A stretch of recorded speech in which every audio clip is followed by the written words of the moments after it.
여러분 안녕하십니까? 지난 2022년 대선 직전 당시 이재명 후보를 향해 제기됐던 조직폭력배 뇌물 의혹 기억하십니까? 돈다발 사진과 함께 조폭이 썼다는 편지까지 등장하고 이를 사실인 것처럼 퍼나르는 이들도 많았지만 결국엔 조작된 근거에 기반한 허위 의혹 제기였다는 사실이 대선이 끝나고 한참 뒤에야 밝혀졌죠. 그런데 이미 대선 전에도 검찰에서 조폭이 썼다는 편지가 조작된 거란 취지의 감정 의견이 나왔지만 당시 이 의견이 묵살됐다는 폭로가 나왔습니다. 첫 소식 윤상문 기자의 단독 보도입니다. 20대 대선을 앞둔 지난 2021년 12월 국민의힘이 편지 2통을 공개하며 이재명 당시 더불어민주당 대선 후보가 조직폭력배로부터 뇌물을 받았다는 의혹을 제기했습니다. 전 성남국제마피아파 조직원 박철민 씨가 동료 조직원 장모 씨로부터 받았다는 편지엔 장 씨가 이 후보에게 돈을 전달했다는 내용이 적혀 있었습니다. 여기 보면은 준석 형님하고는 얘기된 거야? 생각해보니 이 지사 측에 내가 현금으로 준 건 7차례 정도, 10억 정도. 그러자 일주일 뒤 사건을 맡은 수원지검이 대검찰청 법과학분석과에 편지 감정을 의뢰했습니다. 장 씨가 쓴 편지가 맞는지 확인하기 위해서였습니다. 법과학분석과의 결론은 70일이 지나서야 나왔습니다. 감정관 모두의 공통된 의견을 도출하지 못하였다는 애매한 결과였습니다. 장 씨가 쓴 편지인지 아닌지 감정관들의 의견이 일치하지 않았다는 겁니다. 그런데 최근 이 편지 감정을 담당했던 주임 문서감정관이 자신의 감정 의견이 묵살됐다고 선임 문서감정관과 법과학분석과장을 신고한 것으로 확인됐습니다. 장 씨의 편지에서 이재명 후보 관련 부분과 나머지 부분의 필적을 비교해봤을 때 서로 다른 사람이 썼을 가능성이 높다고 판단했지만 선임 감정관이 정당한 사유 없이 자신의 의견을 배척했다며 권익위원회에 비실명 공익신고를 한 겁니다. 주임 감정관의 의견에 대해서 어떤 명백한 오류가 있거나 아니면 뭐 객관적인 정확한 증거가 있어야 그거에 대해서 수정을 요청을 하는데 그냥 단지 좀 아닌 것 같은데 라고 하면서 당시 감정서의 내용을 확인해보면 이응, 치읓, 지읒, 시옷, 미음의 운필 방법, 이응의 시작과 끝 등 한글 자모의 형태가 다르고 느낌표의 시작과 끝, 모양도 다르다는 등 차이점만 10여 개가 적시돼 있었습니다. 그런데 다른 사람의 필적 또는 모방 필적에서 기인된 차이점인 것일 가능성을 배제하기 어려웠다면서도 결론은 감정관 모두의 공통된 의견을 도출하지 못했다고 내렸습니다. 대검은 구체적인 합의 과정은 밝힐 수 없다면서도 공통된 의견을 도출하지 못했다는 결과도 감정관들이 합의한 것이라고 밝혔습니다. MBC 뉴스 윤상문입니다. 당시 대검찰청은 사건을 맡은 수원지검에 2차례에 걸쳐 감정 결과를 통보했습니다. 대선 2달도 전에 문제 조폭이 썼다는 편지가 가필됐다는 1차 결과를 이미 알고 통보했으면서도 최종 결론을 통보한 시점은 그보다 한참 뒤인 대선 바로 전날이었는데요. 게다가 이렇게 시간을 끈 것도 이례적이었지만 마치 결론을 안 내려는 듯 공통된 의견을 도출하지 못했다는 이례적인 감정 결과를 낸 것 역시 이상합니다. 이어서 구나연 기자의 단독 보도입니다. 대검 법과학분석과가 수원지검에 감정서를 보낸 건 2차례. 1차 감정서에는 주로 광학분석 결과가 담겨 있었습니다. 생각해보니 이 지사 측에 내가 현금으로 준 건 7차례 정도, 10억 정도.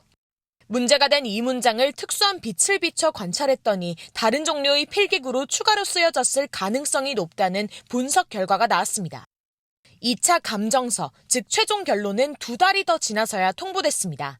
바로 대선 하루 전날인 2022년 3월 8일이었습니다. 문서감정 처리 기한이 통상 20일 이내로 정해져 있는데도 70일이나 걸린 겁니다.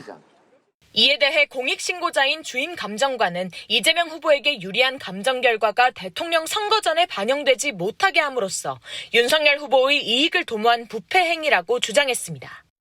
대검 측은 부득이한 경우 처리 기간을 연장할 수 있다면서도 왜 70일이 소요됐는지 등은 말씀드리기 어렵다고 설명했습니다. 감정관들이 공통된 의견을 도출하지 못하였다는 결론도 석연치 않았습니다. 대검찰청 예규에 따르면 감정 의견은 3가지 단계로 표현됩니다. 확고 부당한 신념이 있는 경우 인정됨 또는 판단됨, 상당한 신념이 있고 명백한 반대 증거가 없는 상황에서 의견을 도출한 경우에는 가능성이 높음. 그리고 결과에 대한 신념이나 견해가 충분히 형성되지 않았거나 자료가 부족하거나 상태 불량일 때는 판단 불명임으로 나타냅니다. 이 세 단계로 불충분한 경우 이례적으로 감정관들이 합의를 해서 감정 의견을 정할 수 있는데 합의하지 못했다는 걸 합의 의견으로 적은 셈입니다. 결국 이 뇌물편지는 재판에 가서야 조작 사실이 인정됐습니다. 1심 재판부는 장모 씨가 자신이 작성했음을 인정하고 있는 부분과 이 후보 10억 등의 문구가 다른 필적으로 작성되었다며 박철민 씨에 의해 직간접적으로 변조되었을 가능성이 크다고 밝혔습니다. 판단의 근거는 대검의 감정 결과가 아닌 국립과학수사연구원의 감정 결과였습니다. 결국 조작으로 밝혀진 편지와 돈다발 사진을 공개했던 박철민 씨의 변호인 장영하 변호사는 1심에선 무죄가 나왔지만 오늘 2심에선 징역 1년에 집행유예 2년을 선고받았습니다. MBC 뉴스 구나연입니다. 다음 소식입니다. 통일교가 김건희 씨에게 청탁 명목으로 건넸다는 명품 목걸이와 샤넬 가방의 실물을 특검이 확보했습니다. 오늘 재판에 증인으로 출석한 전직 샤넬 매장 직원은 김건희 씨 최측근이 가방을 바꾸었던 당시 상황을 기억하는 이유에 대해 증언했는데요. 구민지 기자입니다. 통일교 측이 교단 사업 등을 도와줄 것을 청탁하며 김건희 씨에게 건넸다는 그라프 목걸이와 샤넬 가방. 전달자로 지목된 건진법사 전성배 씨는 그동안 고가의 물품들이 어디에 있는지 모른다고 주장했습니다. 목걸이는 받자마자 잃어버렸고 샤넬 가방 2개는 각각 다른 제품으로 교환한 뒤 잃어버렸다는 겁니다. 그런데 김건희 국정농단 특검팀이 최근 해당 물품들의 실물을 확보했습니다. 시가 6,220만 원 상당의 그라프 목걸이 1개를 비롯하여 피고인 김건희가 수수 후 교환한 샤넬 구두 1개 및 샤넬 가방 3개를 이미 제출받아 이를 압수하였습니다. 전 씨와 김건희 씨 자택 등을 압수수색하면서도 찾지 못한 목걸이와 가방을 전 씨 측으로부터 받은 겁니다. 특검팀은 물품의 일련 번호 등이 일치하는 걸 확인했고 누가 사용한 것처럼 보였다고 설명했습니다. 전 씨는 앞서 법원에 낸 의견서에서 김건희 씨에게 주기 위한 목적으로 유경욱 전 대통령실 행정관에게 물건을 전달했다고 기존 주장을 뒤집었습니다. 김건희 씨 측에 건넨 건 맞지만 작년에 다시 물건들을 돌려받아 보관하고 있었다는 겁니다. 김건희 씨 변호인단은 김 씨가 그 물건들을 받은 사실이 확인되지 않았다고 반박했습니다. 하지만 오늘 김건희 씨 3차 재판에 증인으로 나온 샤넬 매장 전 직원도 유경욱 전 행정관이 샤넬 가방을 교환하러 왔을 때 김건희 씨와 통화한 것 같다고 증언했습니다. 목소리가 걸걸한 느낌이었다며 당시 기사에 나온 김건희 씨 목소리와 비슷해서 기억한다고 했습니다. 특검팀은 전 씨가 물건들을 왜 돌려받았고 어디에 보관했는지 등은 재판에서 밝혀내겠다는 입장입니다. MBC 뉴스 구민지입니다. 김건희 씨가 지난 2023년 경복궁을 비공개로 찾아갔을 당시 국보인 근정전 내부에 슬리퍼를 신고 들어가 임금이 앉는 어좌에 앉아 있었던 사실이 공개됐습니다. 김현지 기자가 보도합니다. 국립중앙박물관 국정감사에서 공개된 사진입니다. 경복궁 근정전에서 슬리퍼를 신은 김건희 씨가 허리에 손을 올린 채 무언가를 보고 있습니다. 왼쪽에 두 손을 모으고 서 있는 남성은 당시 윤석열 대통령실의 정용석 선임행정관, 지금은 국립박물관 문화재단의 사장을 맡고 있습니다. 오른쪽엔 금거북이 매관매직 의혹을 받는 이배용 전 국가교육위원장, 그 옆은 최응천 당시 국가유산청장입니다. 휴공일이었던 지난 2023년 9월 12일, 김건희 씨가 근정전을 비공개로 방문해 어좌, 즉 왕이 앉는 자리에 앉았습니다. 바로 옆에 있었어요. 말씀하세요. 본인이 가서 앉으셨지 않았을까? 앉아 계셨다 하더라도 오래 1, 2분 정도밖에. 국보 223호인 근정전은 평소 일반인의 출입이 제한돼 있고 역대 대통령 중 근정전 안까지 들어와 어좌에 앉은 경우도 없었습니다. 민주당은 종묘 차담회에 이어 김건희 씨가 또 한 번 국가유산을 사유화했다고 질타했습니다. 용상을 개인 소파 취급해서 이렇게 국가를 모독하는 행위를 했는데 어떻게 바라봐야 될까요? 잘못됐다고 생각하고 있습니다. 그 자리에서 왕을 꿈꿨나 봅니다. 붉은 붉은 칠에 황금 장식이 더해진 근정전 어좌는 절대 권위를 상징하기 위해 신하들보다 높은 곳에 자리해 있습니다. 이병우 위원장이 올라가라고 얘기했기 때문에 김건희가 그 높은 계단을 올라간 겁니다. 슬리퍼 신고. 맞아요, 틀려요? 맞잖아요. 네, 상황이 정용석 사장은 이배용 국가교육위원장의 권유로 김건희 여사가 어좌에 앉은 것으로 기억된다면서 당시 측면을 이용하여 어좌에 올랐고 경호 직원이 보좌한 것으로 기억된다고 밝혔습니다. 측면에 올라가는 자리가 누가 올라갔냐면 왕이 올라가는 길입니다. 네네. 김 씨가 근정전에 방문한 건 외교 행사 사전 답사 때문으로 알려졌는데 당시 상황실 일지엔 김건희 씨를 VIP로 표기했고 근정전과 경회로 등에 약 2시간 가까이 머문 것으로 돼 있습니다.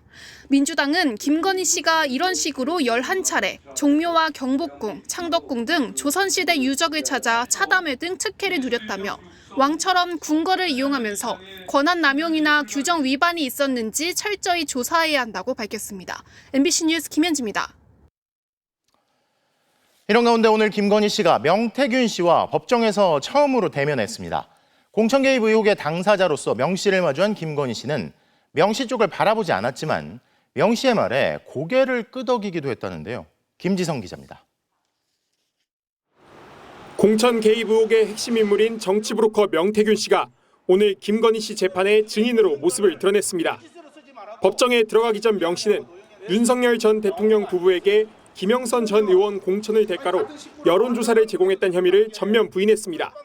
인생이 망가졌어요. 오늘 김건희한테 내가 꼭 물어볼 겁니다. 뭐냐? 왜 나를 잡아넣느냐?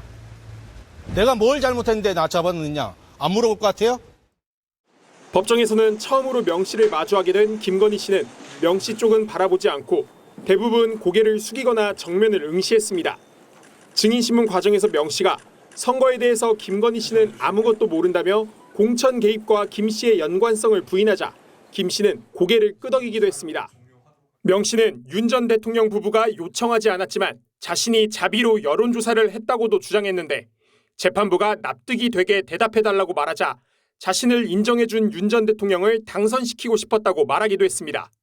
윤 전 대통령 측에 유리하게 여론조사 결과를 조작했다는 의혹에 대해선 조작이 아니라 보정이라고 언성을 높이기도 했습니다. 재판부가 흥분해서 이야기를 하면 진술의 신빙성에 문제가 있을 수 있다며 명 씨를 여러 번 제지하는 상황이 벌어지기도 했습니다. MBC 뉴스 김지성입니다. 근무 시간에 노래방에서 음주 소동을 벌이고 변호사로부터의 접대 의혹을 받는 현직 판사가 어젯밤 국감에 출석했습니다. 해당 판사는 깊이 반성한다며 노래방 소동에 대해 사과했지만 당시에 함께 있었던 다른 2명의 판사는 끝내 불출석했는데요. 조인호 기자입니다. 지난해 11월 제주지방법원 여경은 판사가 고교 동문 변호사와 주고받은 SNS 메시지입니다. 판사한테 변호사가 애기 나오는 집 보러 가자입니다. 애기 나오는 집. 이러고 이런 판사들 그대로 주는 조인에는 도대체 이런. 증인 출석 요구에 불응하던 여경은 판사는 동행 명령장을 발부받고서야 밤 9시쯤 뒤늦게 국회에 나타났습니다. SNS 속 여성 종업원을 지칭하는 애기를 놓고 질문이 쏟아졌습니다. 오늘 이 차는 쓱 애기 보러 갈까? 이게 애기란 게 무슨 뜻입니까? 특정 종업원을 지칭하는 이야기였습니다. 어디의 종업원이죠? 7080 라이브 카페의 종업원입니다. 해당 변호사는 자신이 여 판사와 막역한 사이라며 가벼운 형량을 받도록 해주겠다고 다른 변호사에게 금품을 요구한 혐의로 경찰 수사를 받고 있습니다. 밥 사주고 술 사주는 게 사실은 공짜가 아니었던 거예요. 판사들 이런 거 모르나요? 아는 변호사라고 와서 밥 사주고 술 사주면 저 사람이 나중에 내 이름 팔 거다. 이거 모릅니까? 앞서 지난해 6월 다른 2명의 부장 판사와 근무 시간에 술을 마신 뒤 노래방에서 일으킨 소란에 대해서도 고개를 숙였습니다. 네, 깊이 반성하고 있습니다. 사실인가요? 네, 그렇습니다.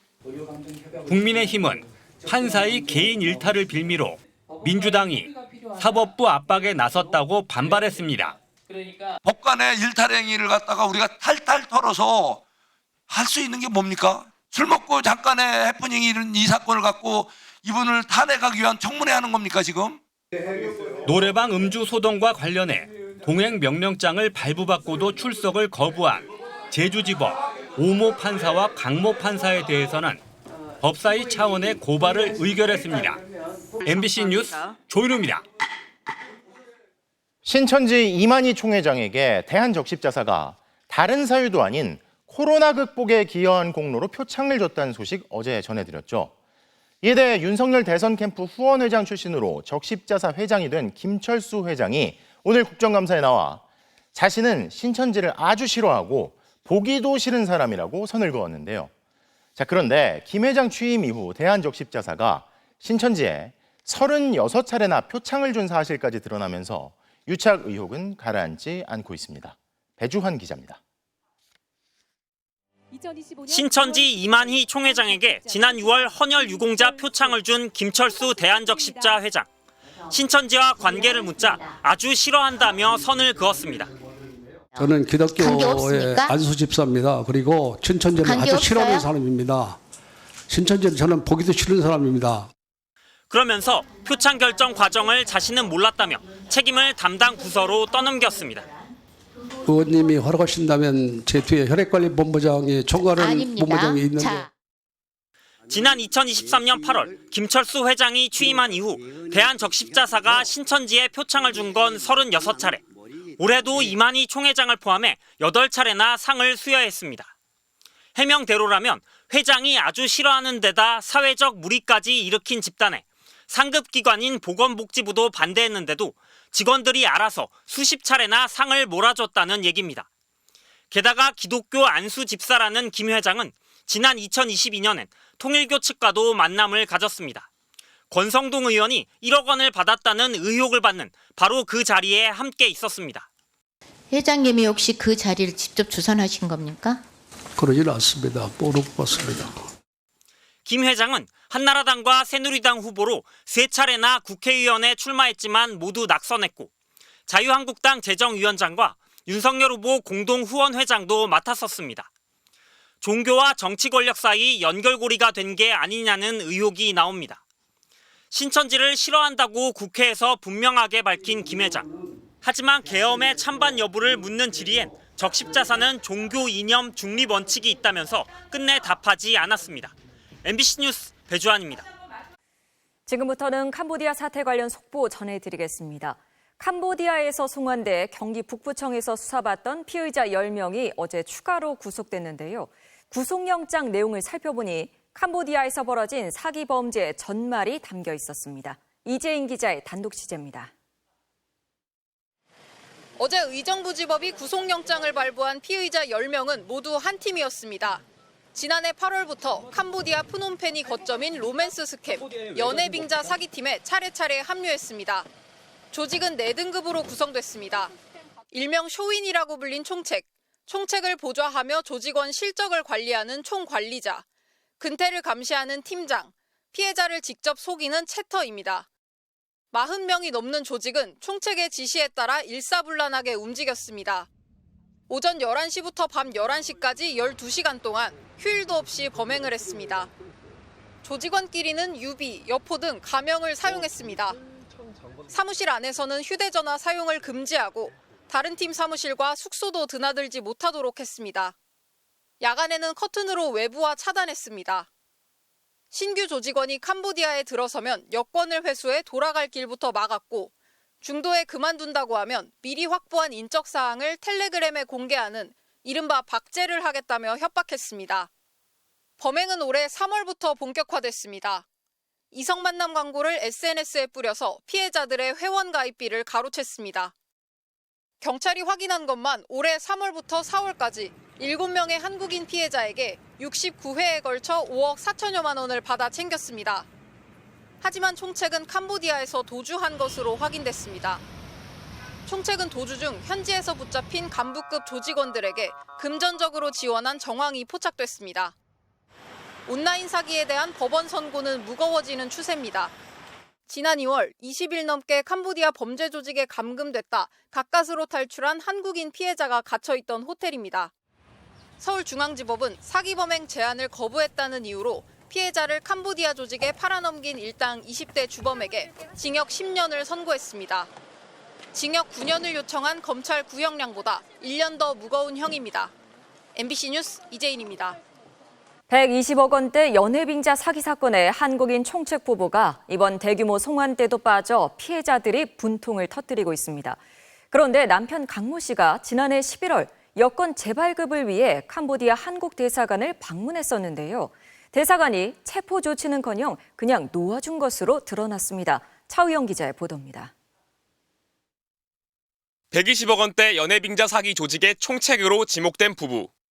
지난해 11월 남편 강모 씨가 주 캄보디아 한국 대사관을 찾았습니다. 여권을 다시 발급받기 위해서였습니다. 하지만 발급이 막혔습니다. 사기 혐의로 인터폴 적색 수배자였기 때문입니다. 강 씨에게 이 사실을 알려준 사람은 대사관 직원이었습니다. 이 직원은 강 씨가 담당 형사와 통화를 원하자 직접 연결시켜줬습니다.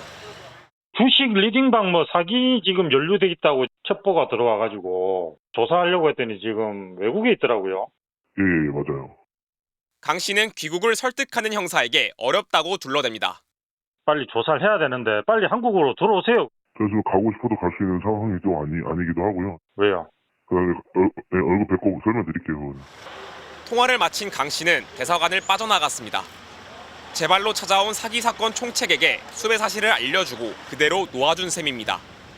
대사관 직원은 담당 형사와 통화해서 강 씨의 도피 가능성을 부인하지 않았습니다. 안 오고 그냥 계속 거기 숨어 있을 수도 있겠네요. 그거는 장담 못하죠. 그렇죠. 그럴 수도 있죠. 본인이 몰라서 대사관을 찾아왔겠죠. 바로 체포할 수는 없었냐고 묻자 무리라고 답합니다. 수배자가 돼 있다고 해서 대사관에 경찰을 불러다가 체포하는 거는 좀 무리가 있어요. 모양새가 안 좋거든요. 자기 재발로 들어온 민원인을 대사관에서 경찰 형사가 전해서 잡아가라? 이거는 조금 좀 부담스럽습니다. 당일 대사관이 취한 조치는 강 씨의 여권을 무효화한 게 전부였습니다. 강 씨는 석 달이 지난 뒤에야 인터폴 공조를 통해 체포됐습니다. 외교부는 적색 수배자가 대사관에 방문할 경우 대사관은 체포할 권한이 없다고 밝혔습니다. MBC 뉴스 차우영입니다. 대사관을 나온 강 씨는 바로 도망가지 않고 담당 형사에게 직접 연락하는 대담한 행각도 벌였습니다. 아내가 납치돼 협박받고 있다며 피해자 행세를 하고 자신의 적색 수배를 풀어달라고 대놓고 요구했습니다. 이어서 박솔립 기자입니다. 강 씨가 담당 형사에게 귀국할 수 없다고 밝힌 이유는 두 가지였습니다. 저는 계속 아버지 따라서 선교활동하고 있는데 와이프가 이제 일을 하러 갔어요. 근데 거기서 지금 사실상 못 나오고 있는 상황이에요. 대사관을 빠져나온 강 씨는 다시 담당 형사에게 전화했습니다. 네, 저희 할머니 핸드폰을 지금 전화드리는 건데요. 도움을 좀 요청하고 싶어요. 이번엔 부인이 납치됐다고 말합니다. 제가 한국은 갈 건데 와이프 납치되어 있는 상황이에요. 거기 단지에.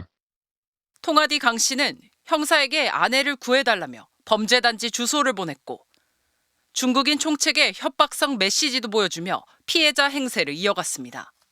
자신의 범죄 수법도 태연히 설명하더니 가담했냐는 질문에는 그랬으면 돈 한 푼 없겠냐, 왜 안 믿어주냐며 억울하다고 했습니다.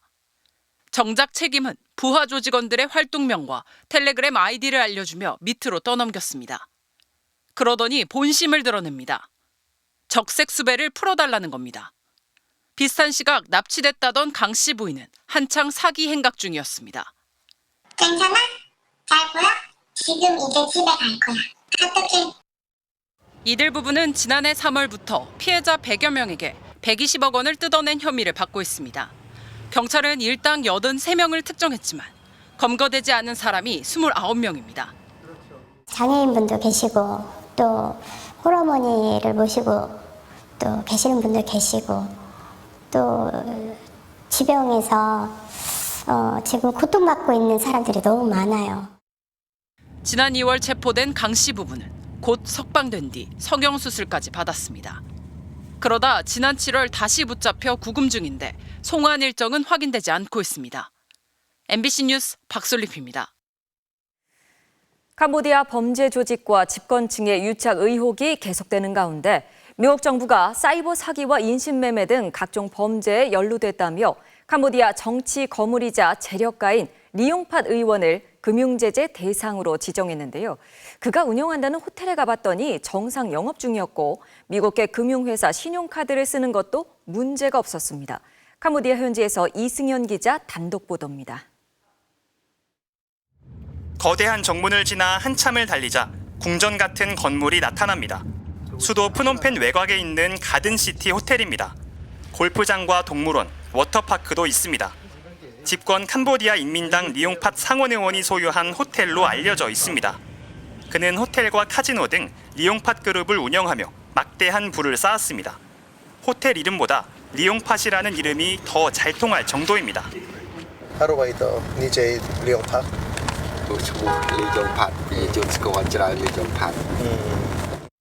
지난해 9월 미국 재무부가 리용팟과 리용팟 그룹을 금융제재 대상에 올렸습니다.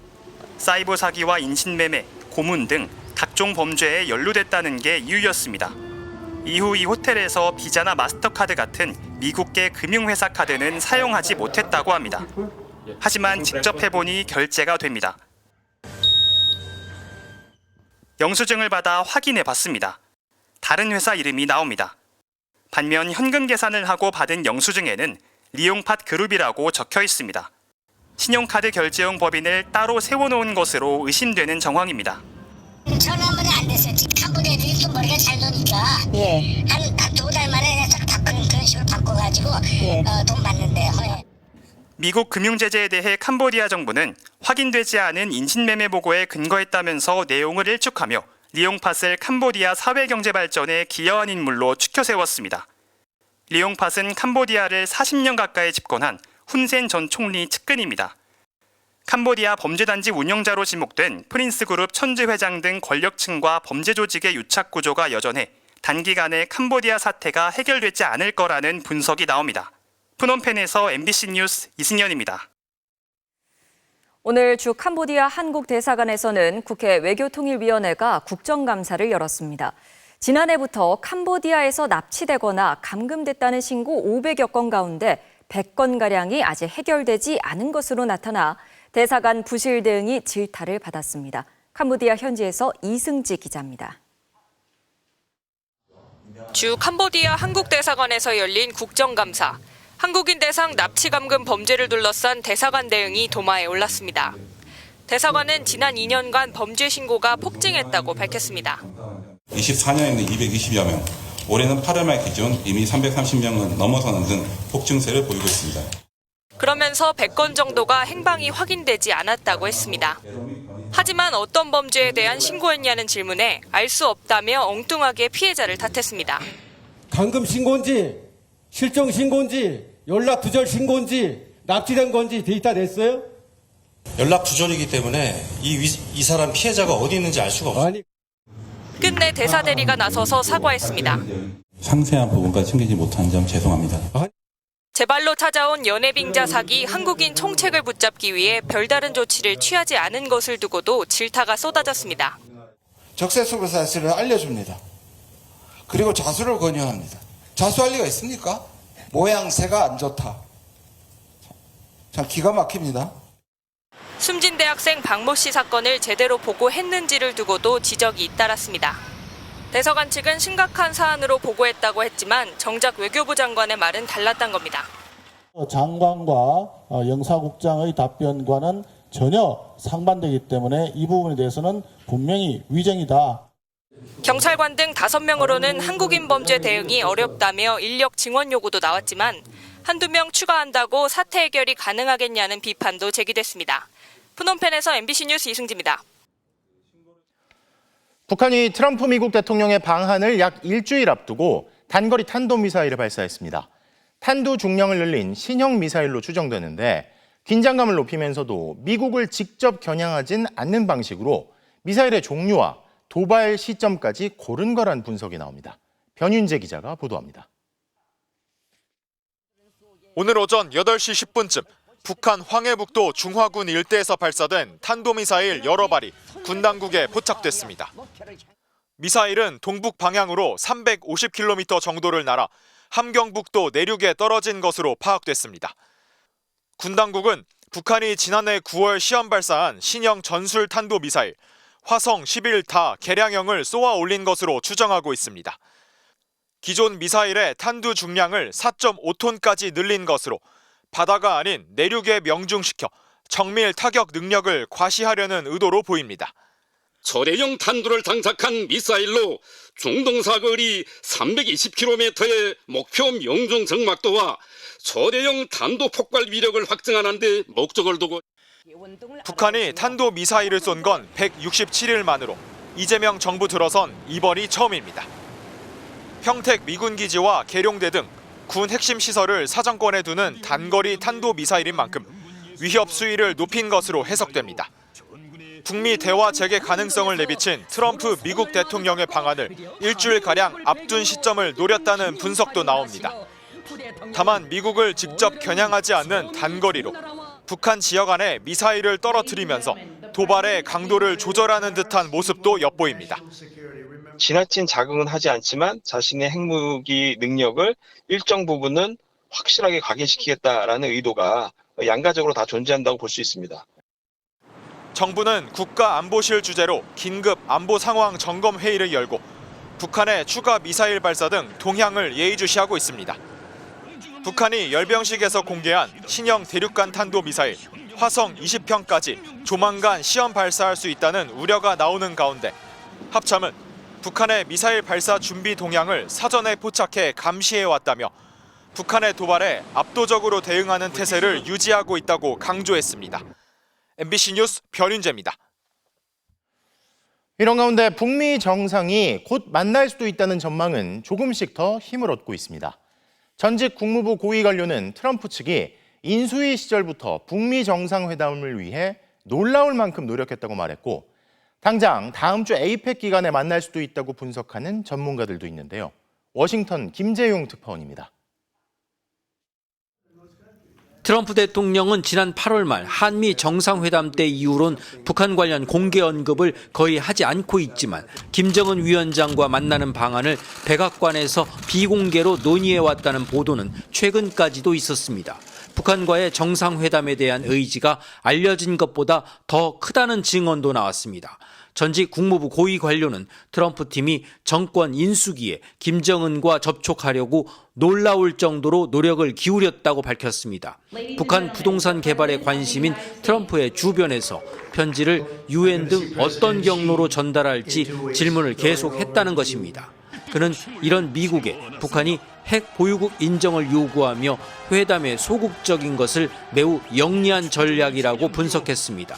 설사 요구가 받아들여지지 않더라도 6년 전처럼 판문점에서의 깜짝 만남 자체가 북한에 나쁠 게 없다는 분석도 있습니다. It's a sort of keeping tabs, keeping in contact, right? It's not necessarily it wouldn't necessarily be a terrible thing.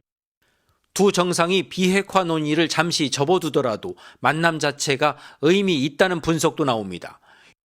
That this difference on denuclearization as a goal can be overcome for a one-off meeting, quick meeting, Panmunjom, how you doing? Good to see you again.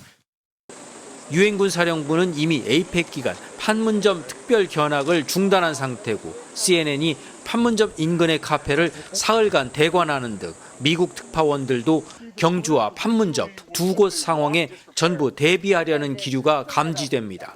트럼프 대통령과 만나게 된다면 김정은 위원장은 최강 권력자와의 관계를 과시하는 것은 물론 핵 보유국 지위 가능성을 탐지해 볼 수 있습니다. 트럼프 대통령 역시 피스메이커로서의 지위를 재확인하게 됩니다. 두 정상 모두 손해보다는 의외의 소득이 있을 수 있다는 계산이 나옵니다. 워싱턴에서 MBC 뉴스 김재용입니다. 우리 정부에선 한미 관세 협상 후속 협의를 진행해온 대통령실 핵심 참모와 산업부 장관이 다시 미국행 비행기에 올랐습니다. 미국에서 돌아온 지 며칠 되지도 않은 데다 국내 일정까지 갑자기 취소하고 미국으로 향한 걸 두고 에이펙에 앞서 막바지談判이 이루어질 수 있다는 기대감이 높아지는 분위기입니다. 이지수 기자의 보도입니다. 경주 에이펙 개막을 닷새 앞두고 김용범 대통령실 정책실장, 김정관 산업통상부 장관이 다시 미국으로 향했습니다. 당초 한미 관세 협상 후속 협의에 아직 쟁점이 남았다던 입장보다 훨씬 기대감이 높아진 모습이었습니다. 잠정적으로 합의된 큰 성과들이 많이 있는데 그 성과들도 한꺼번에 다 대외적으로 발표될 수 있지 않을까라는. 지난주 미국을 찾아 협의를 마치고 주말과 월요일 각각 귀국한 두 사람이 불과 2, 3일 만에 다시 비행기에 오른 상황. 이번 만남은 급히 조율된 듯한 분위기입니다. 김 장관은 당초 취임 100일 기자간담회와 금요일 국정감사가 예정돼 있었습니다. 하지만 간담회를 하루 앞둔 늦은 밤 간담회 취소와 미국행 사실을 공지했습니다. 마지막 1분 1초까지 우리 국익이 관철되는 안을 만들기 위해서 노력하겠습니다. 한미 양국은 우리가 약속한 3,500억 달러 투자 방식을 두고 입장 차이가 컸지만 최근 들어 이견을 크게 좁힌 상태입니다. 미국은 전액 현금 요구에서 한 발 물러났고 우리는 현금 투자를 늘리는 대신 장기간 나눠 투자하는 방안을 제안한 것으로 전해졌습니다. 우리 외환 시장이 출렁일 거란 우려에 대해 미국도 공감한 만큼 미리 정한 환율로 원화와 달러를 교환하는 통화 스와프 규모 논의도 진전을 이룰 것으로 전망됩니다. 또 다음 주 한미 정상이 경주에서 마주 앉아 합의를 발표할 경우 우리나라의 우라늄 농축과 해결료 재처리를 허용하는 원자력 협정 개정도 포함될 거란 전망이 유력합니다. MBC 뉴스 이지수입니다. 실거주 의무가 강화되는 부동산 대책이 나온 가운데 상대적으로 고가인 아파트의 전세 매물이 줄고 있다고 합니다. 서민주거의 대명사처럼 불리는 전세대도지만 이 소득 상위 30% 이하의 중소득층 이하에선 전세 대출을 받아가는 사람 수와 대출액 모두 줄고 있다는데요. 이렇게 전세가 고소득층, 고가 아파트 갭 투자의 핵심 수단으로 꼽히는 가운데 한국은행 총재도 의견을 밝혔습니다. 이혜선 기자입니다. 서울 옥수동의 한 아파트. 10.15 대책이 나온 직후 전용 59제곱미터 전세 매물이 9억 원에 계약됐습니다. 며칠 사이 5천만 원이나 오른 가격이지만 순식간에 거래됐습니다. 대부분 이제 고소득자시죠. 뭐 대기업 다니시거나 아니면 전문직을 가지신 분들이 많이 여긴 들어오십니다.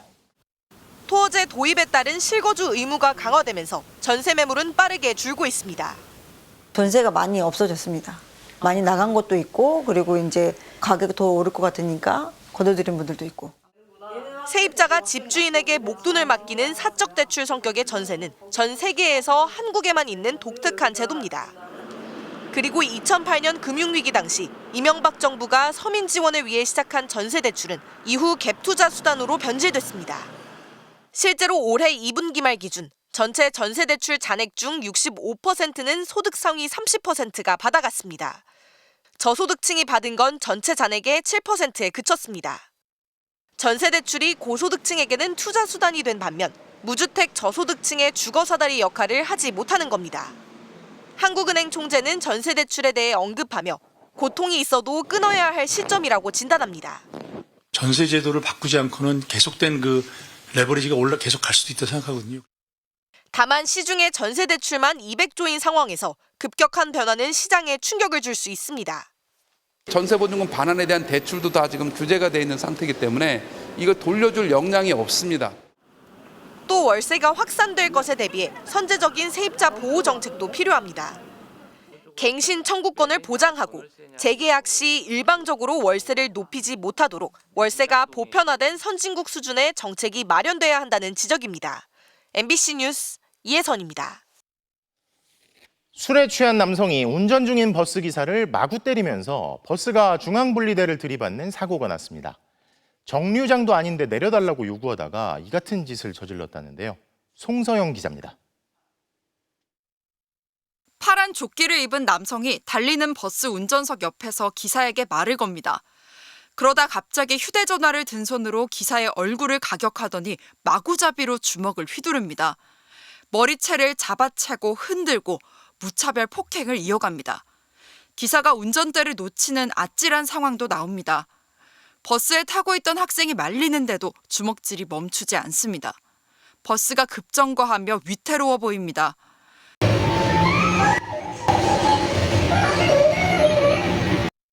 버스 기사는 맞으면서도 운전대를 놓지 않으려 애썼지만 결국 사고로 이어졌습니다. 남성의 폭행이 계속되자 버스는 중앙분리대를 들이받고 멈춰섰습니다. 사고 충격으로 중앙분리대가 통째로 뜯겨져 나갔고 남아있는 것들에도 부서진 흔적이 있습니다. 어제 오후 5시쯤 인천 계양구에서 30대 버스 기사가 50대 남성 승객에게 폭행당했습니다. 버스 기사는 입술이 찢어지는 등 크게 다쳤습니다. 가해 남성은 술에 취한 상태였습니다. 정류장도 아닌데 내려달라고 했다가 기사가 거부하자 폭행한 것으로 알려졌습니다. 출동한 경찰에 체포됐습니다. 정말 사람들 막 치고 막 도망가려고 했다가 잘 됐잖아요. 운전자 폭행은 가중처벌 대상으로 5년 이하 징역이나 2천만 원 이하 벌금에 처해질 수 있지만 해마다 3천 건 넘게 발생하고 있습니다. 경찰은 가해 남성을 조사하는 대로 구속영장 신청 여부를 검토할 방침입니다. MBC 뉴스 송사영입니다. 빠른 속도로 돌진하는 전동 킥보드로부터 어린 딸을 지키려다 친 30대 엄마가 의식을 되찾지 못하고 있습니다. 이 전동 킥보드에는 여중생 2명이 타고 있었는데 1인 탑승 원칙을 어긴 채 무면허로 인도위를 운전한 것이 확인돼 경찰이 수사에 나섰습니다. 김지인 기자입니다. 한 여성이 어린 딸의 손을 잡고 인도위를 걷고 있습니다. 그 순간 갑자기 킥보드 한 대가 빠른 속도로 엄마와 아이 쪽으로 돌진합니다. 엄마는 아이를 두 손으로 안아서 막으려다 킥보드에 부딪히며 뒤로 넘어졌습니다. 킥보드에는 여중생 2명이 올라타 있었습니다. 지난 18일 인천 연수구 송도동에서 여중생들이 몰던 전동 킥보드에 30대 여성이 치였습니다.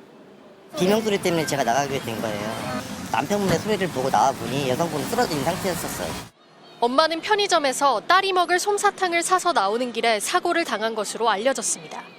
머리 등을 크게 다친 엄마는 사고 직후 병원으로 옮겨졌지만 아직 의식을 회복하지 못하고 있습니다. 도로교통법상 전동 킥보드는 만 16살 이상이면서 원동기나 자동차 면허를 가진 사람만 탈 수 있습니다. 또 킥보드 한 대에는 한 명만 탑승하는 게 원칙입니다. 하지만 모두 지켜지지 않았습니다. 이 동네가 학원가잖아요. 네. 킥보드 혼자 안 타고 둘도 타고 이래가지고. 경찰은 CCTV 영상과 목격자 진술 등을 토대로 전동 킥보드를 몰았던 여중생과 동승자를 불러 조사하기로 했습니다. MBC 뉴스 김지인입니다. 장거리 운행 시 운전 피로를 덜기 위해 주행 보조 장치인 크루즈 컨트롤 기능을 사용하는 분들 계시죠? 이 기능을 너무 믿으면 안 될 것 같습니다. 최근 크루즈 기능만 믿고 운전하다 사고로 이어지는 사례가 잇따르고 있습니다. 나금동 기자입니다. 서울 양양고속도로 인제 구간 상남 7터널. 승용차 한 대가 빠른 속도로 달려오다 미끄러지더니 터널벽에 부딪힙니다.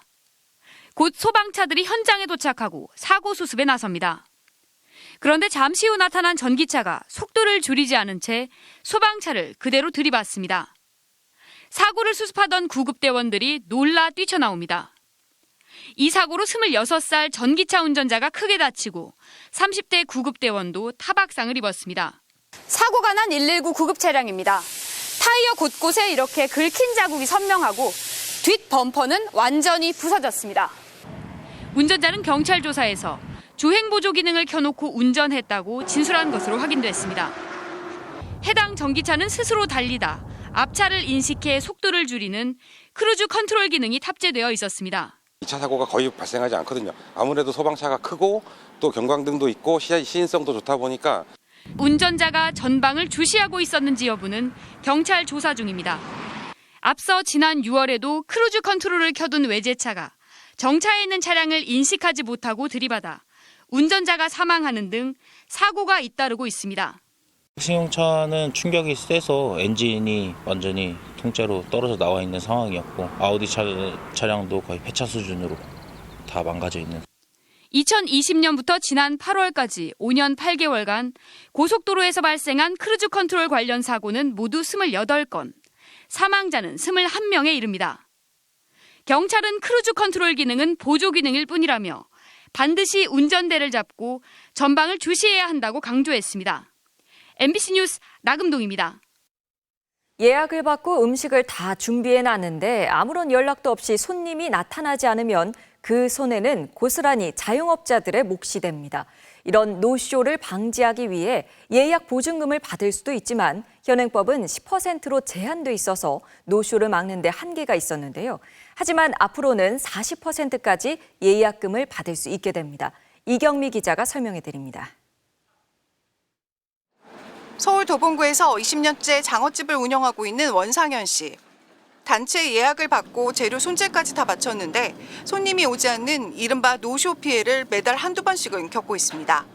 그런 경우에는 딱 한마디로 장사 그만해야겠다. 준비한 음식은 모두 폐기할 수밖에 없어 하루 매출의 30-40%를 날린 적도 있습니다. 경기가 어려운 요즘 자영업자에게는 말 그대로 이중고인 셈입니다.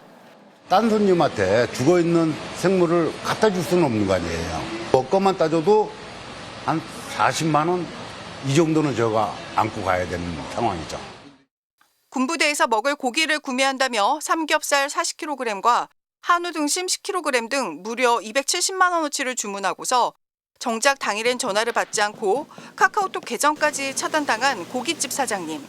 대기업 회장이 참석한다며 장어 20마리에 김치말이 국수까지 예약했지만 알고 보니 받은 명함마저 가짜였던 고의적인 노쇼 사기도 있었습니다. 피해자가 늘자 일부 자영업자들은 이용 금액 전체를 예약금으로 받기도 하지만 오히려 분쟁의 소지가 있습니다. 현행법은 10%만 예약 보증금을 받도록 하기 때문입니다. 공정위가 예약 보증금 현실화에 나섰습니다. 코스 요리처럼 재료와 음식을 미리 준비해야 하는 식당은 예약 보증금을 40%까지 받고 예약 취소 시 위약금으로 챙길 수 있게 했습니다.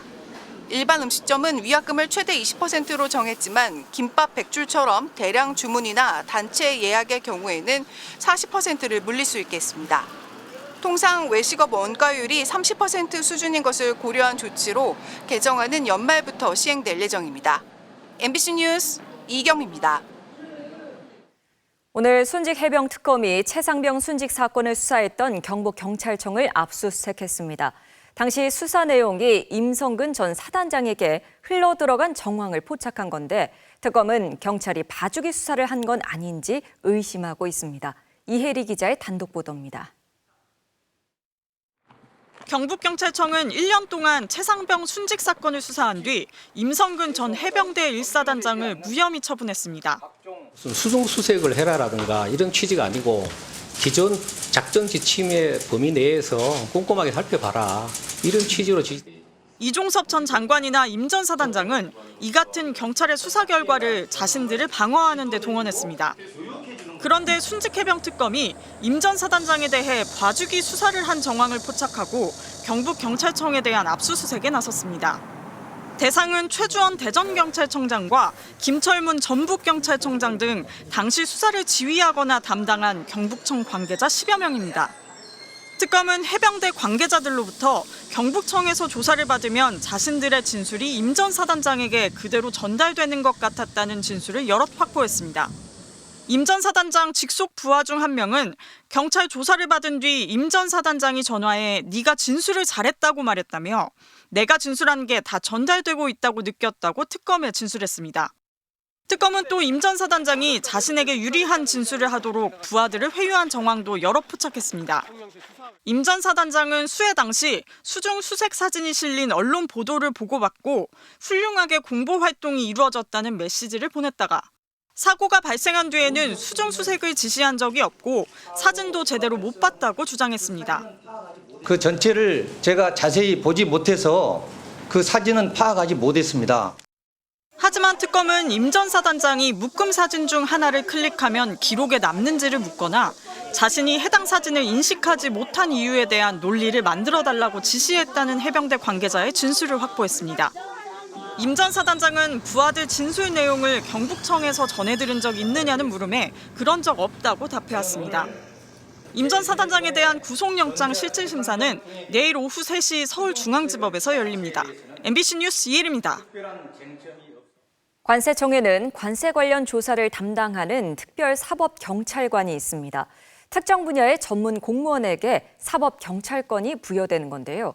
그런데 진술 거부권이나 변호인 선임권 고지 같은 기본적인 수사 원칙이 지켜지지 않아 인권 침해 논란이 적지 않게 발생하고 있습니다.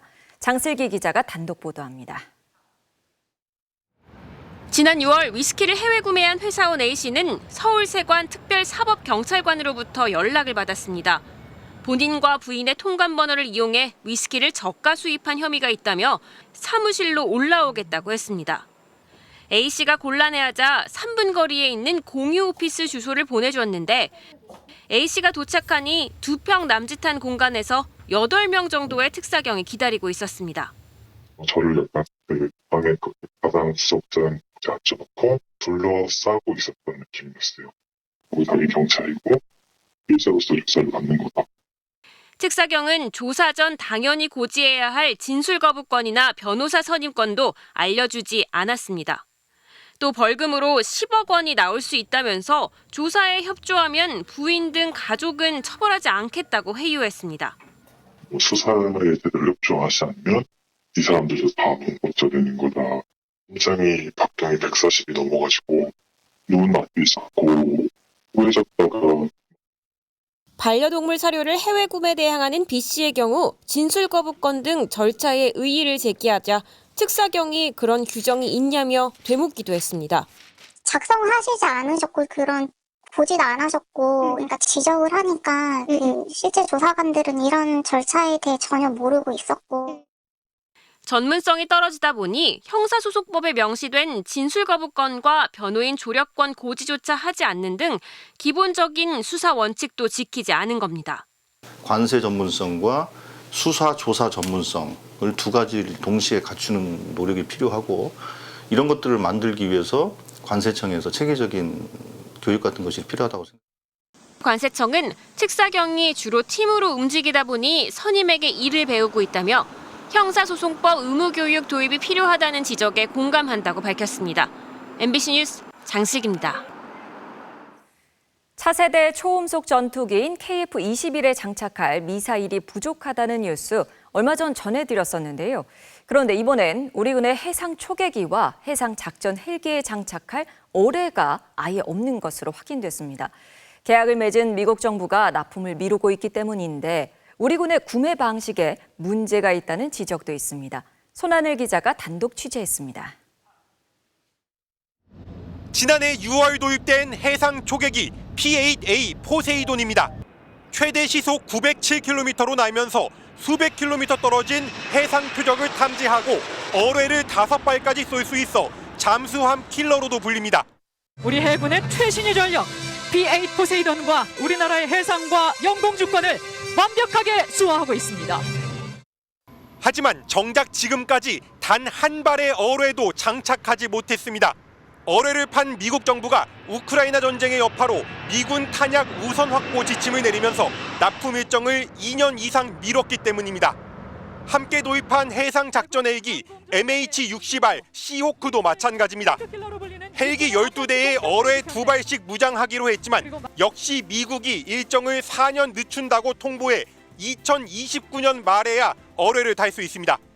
적의 잠수함을 찾아낼 수는 있어도 당분간은 유사시 잠수함을 타격할 수는 없다는 뜻입니다. 국산 어뢰인 청상어가 있지만 당장은 미국산 초계기와 헬기의 사용이 불가능합니다.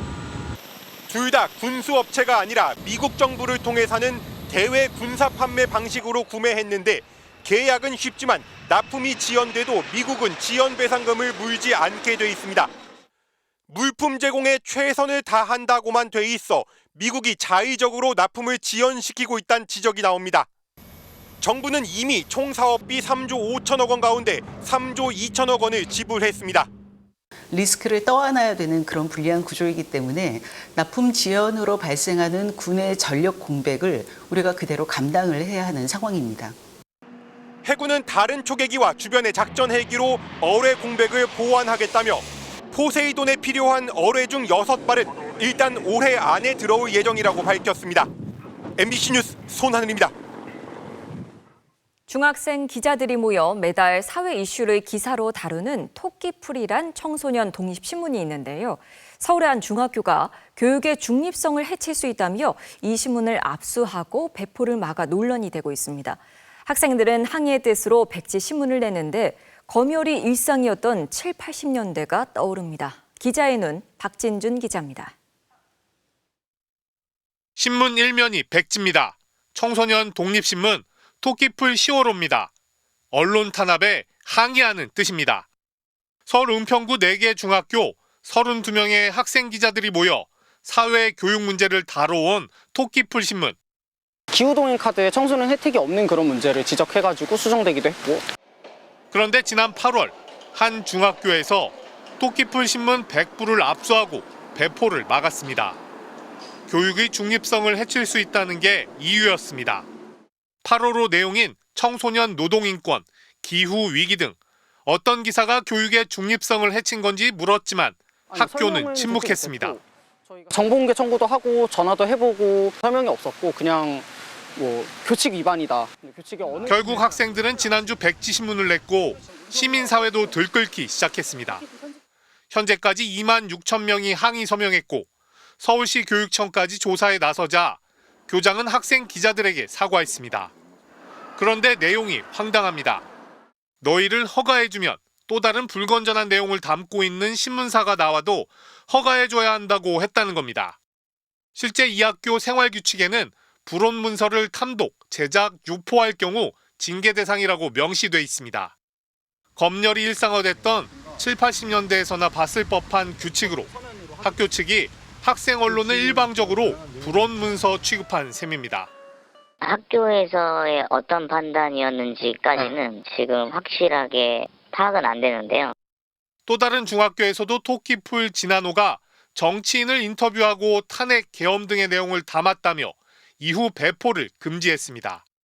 아직 학교가 100% 민주화되지 않았기 때문이라고 저는 생각하거든요. 87년도 이후에 청산되지 않은 그런 잔재가 학교에는 좀 있는 게 아닌가라고. 대한민국 헌법 제21조 모든 국민은 언론 출판의 자유와 집회 결사의 자유를 가진다. 이 조항에 초석이 된 건 1929년 광주 학생운동의 학생 선언문입니다. 일제는 불온 문서로 치부했지만 대한민국 자유의 뿌리는 학생들의 용기 있는 표현에서 시작됐다는 걸 2025년의 교실은 기억해야 합니다. MBC 뉴스 박진준입니다. 한국영상기자협회는 이달의 기자상 인권노동부문 수상자로 현장 365 이주 노동자 인권기획, 인력아닌 인간으로를 취재한 김희건, 김준영 기자를 선정했습니다. 인력아닌 인간으로 시리즈는 이주 노동자들이 겪는 인권 침해 현실과 비자 제도의 허점을 고발하고 국내외 해결 사례를 통해 이주 노동자들이 우리 사회 구성원으로 상생할 수 있는 방향을 제시했다는 평가를 받았습니다.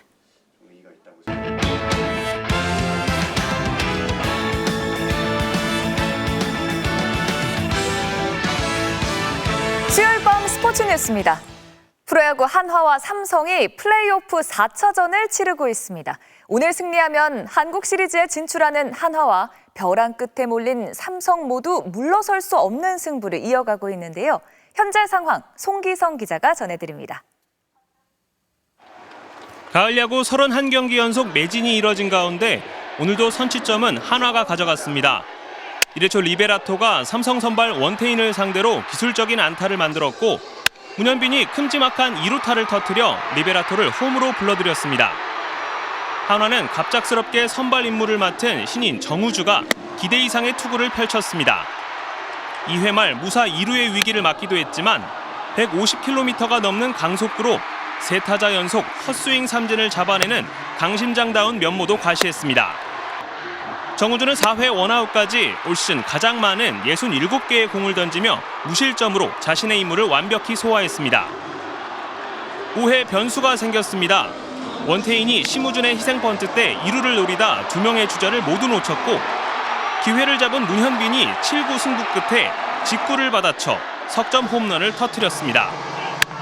6회 9자욱의 적시타로 삼성이 한 점을 따라붙으며 현재 한화가 4대1로 앞서고 있는 가운데 오늘 끝내려는 한화와 5차전을 기대하는 삼성 모든 투수들을 준비시키며 총력전에 나서고 있습니다.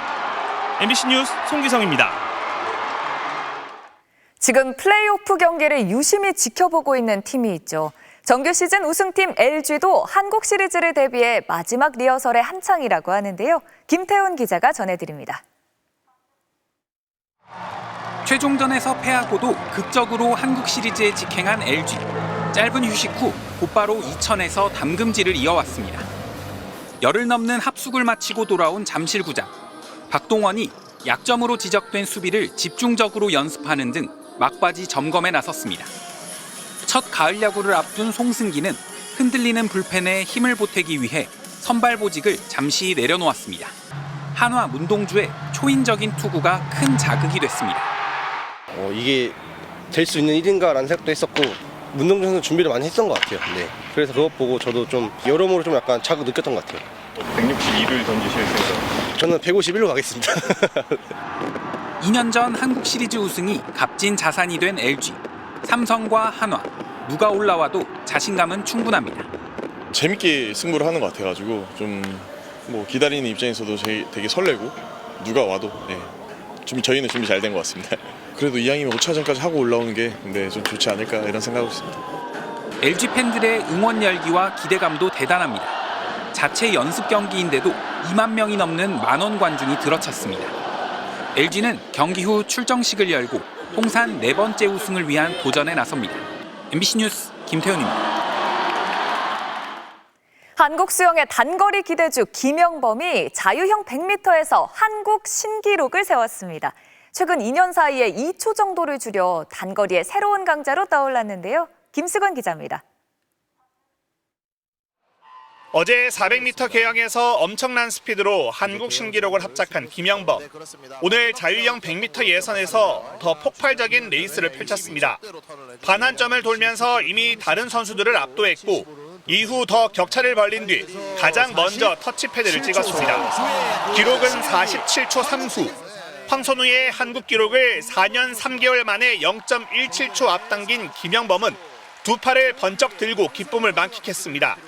5시간 뒤 열린 결선에선 체력이 조금 떨어진 듯 기록 단축엔 실패했지만 여유 있게 금메달을 목에 걸었습니다. 오늘 오전에 되게 자신감이 들어와 있는 상태였고 제가 생각한 기록에는 조금은 못 미쳤지만 한국 신기록이라는 좋은 기록을 얻게 되어서 좋은 것 같아요. 지난해 100m 국내 1인자 황선우를 꺾고 단거리 새 기대주로 떠오른 김영범은 최근 2년간 무려 2초를 줄이며 급성장했고 황선우가 보유한 한국 기록까지 깨면서 이제 최강자로 자리매김하게 됐습니다. 선우 형이랑 경쟁하는 것만으로도 좀 재밌고 이제 기록도 점차 깨면서 점점 한국 수영이 빨라지는 것 같아서 저도 기분이 너무 좋고 저병 100m의 양재훈과 평영 50m의 최동열까지 신기록 행진에 가세한 수영에선 이번 대회에서만 10개의 한국 신기록이 쏟아졌습니다. MBC 뉴스 김수근입니다. 한국 높이뛰기의 간판 우상혁 선수가 전국체전 통산 10번째 우승을 차지했습니다. 올해 출전한 10개 대회 중 9개 대회에서 정상에 올랐네요. 수요일 밤 스포츠 뉴스였습니다.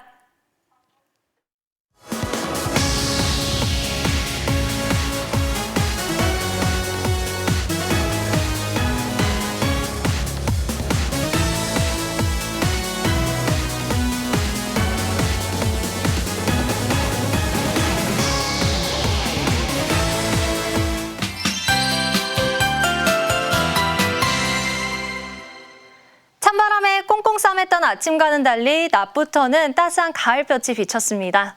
오늘 서울의 낮 기온이 18.6도 안팎까지 올라서 예년 이맘때 기온을 회복했습니다. 거리엔 두꺼운 옷을 벗어든 시민들의 모습이 눈에 띄고 있는데요.